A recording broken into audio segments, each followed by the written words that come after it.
कैसे तहरा गाँव में वो चूड़ी खन के लाना पायल बाजे पाँव में रही कैसे तहरा गाँव में।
रही कैसे तहरा गाँव में वो चूड़ी खन के लाना पायल बाजे पाँव में रही कैसे तहरा गाँव में।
कैसे तहरा गाँव में वो चूड़ी खन के लाना पायल बाजे पाँव में रही कैसे तहरा गाँव में।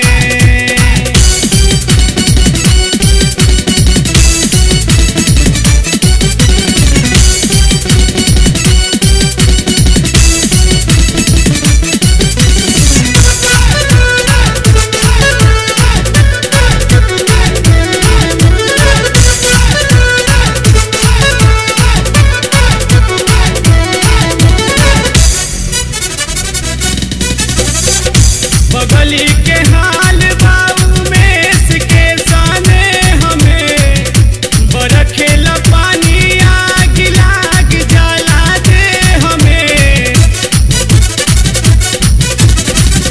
बगली के हाल बारा जेस के साने हमें बरखेला पानी आग लाग जला दे हमें। ओ काशी दे के छोड़ला घर के गाँव में रही कैसे तहरा गाँव में वो चूड़ी खन के